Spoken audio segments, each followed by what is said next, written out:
like things that aren't Metroid 2, you know. We open the story mode with a race between Black Shadow and Deathborn. Black Shadow crashes and is threatened by Deathborn to, well, hear for yourself. One more chance is all you get to win this F-Zero Grand Prix, or you know the price of failure. Black Shadow swears to win and Deathborn drives off. If you couldn't tell already, the voice acting's a little dodgy. The next chapter opens and we are introduced to the world of F-Zero in Mute City. The main characters of an anime gather around a TV and watch Black Shadow burn stuff. Next, we see our old friend Captain Falcon from Smash Bros. Just walk past the crowd to go down an alleyway and into his hidden base. Does he just walk around like that? I'd imagine if he didn't, he'd stick up more. Falcon gets into his base and starts to practice in a virtual race set. In normal mode, you have to collect 25 easily placed capsules in under 80 seconds to win. You have 3 laps to do this. It's that simple.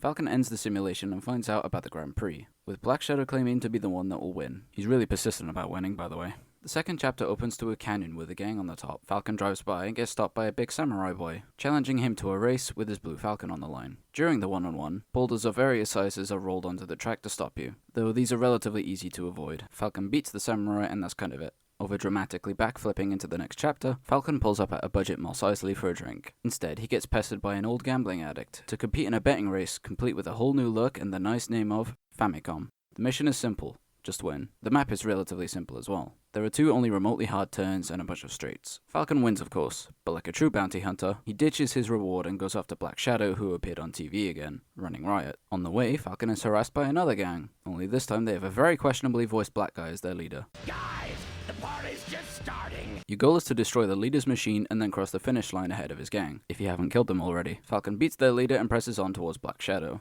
As you can tell, this plot isn't really that complicated. Falcon then turns up to the place where Black Shadow was and sees it's a ruin. He finds out that someone is still stuck in a nearby power plant, of which is near to blowing up. Like the absolute unit he is, Falcon heads in and finds Jodie Summer, also known as Miss Cheese-String, and readies their escape.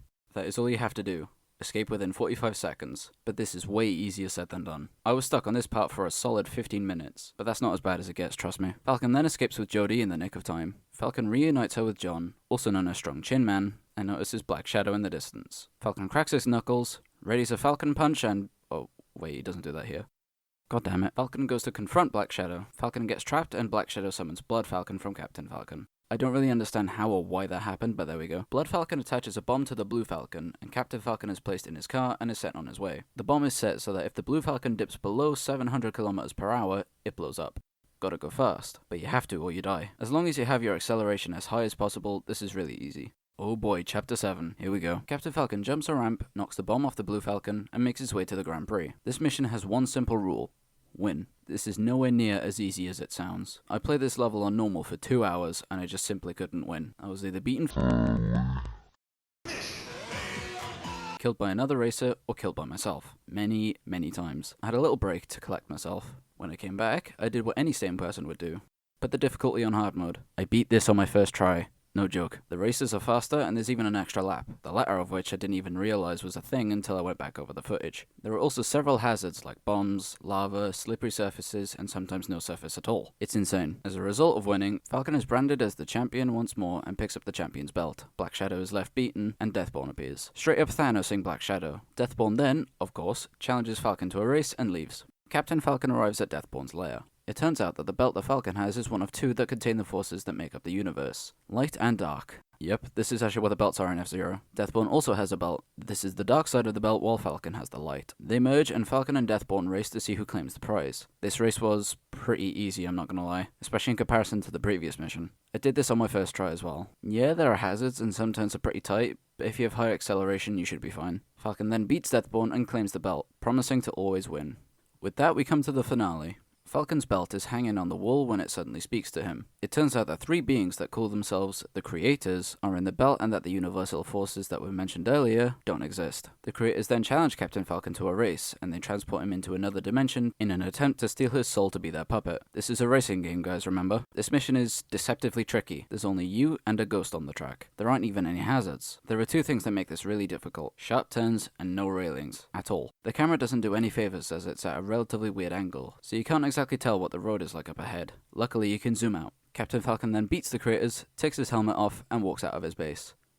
And that's the story mode. If I could summarize the plot and anything that isn't gameplay, it would be weird. The animations are incredibly exaggerated, even the breathing is. The voice acting is almost all bad, and some of the effects are pretty dated. The story mode is pretty all over the place and kind of ends abruptly. The story mode overall is decent though, but wait, there's more. There is a game mode called Pilot Profiles where you can cycle through the races that you've unlocked. This is so you can get a sense of their backstory and even have a closer look at their machines. This is really cool to see. I don't know of many racing games that do this sort of thing. But if there's one thing that holds the story together, it's without a doubt why someone would want to play this game.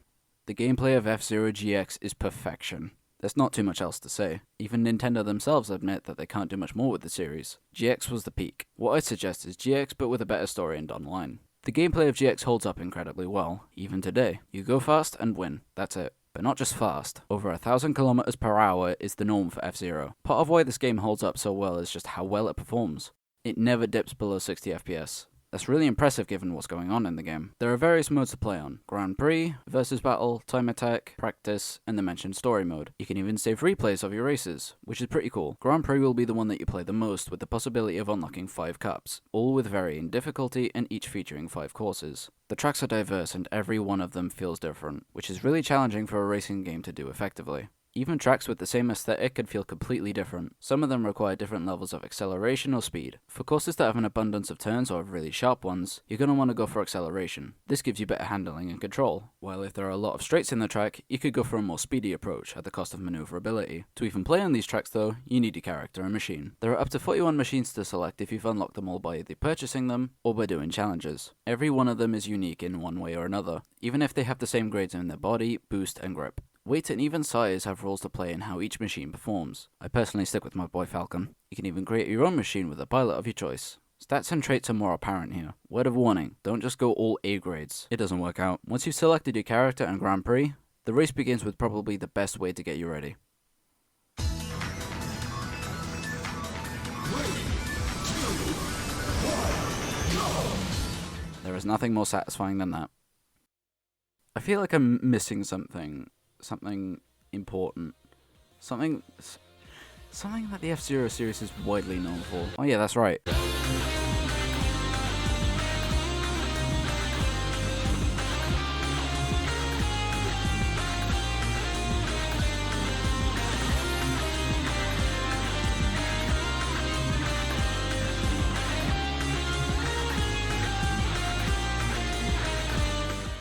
The music in F-Zero is absolutely outstanding, and GX is no exception. There is not a single track that is dull or bad. Just listen to this. 3, 2, 1, go!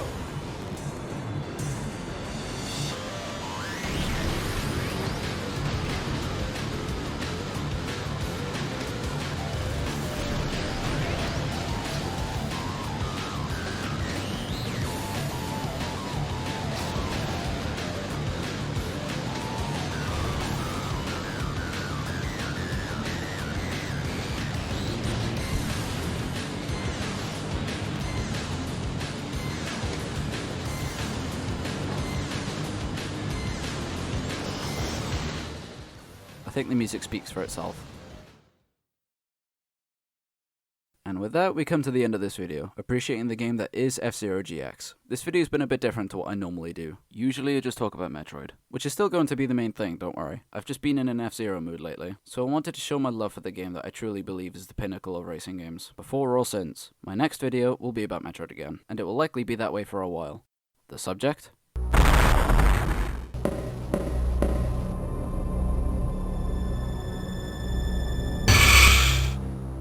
See you next mission.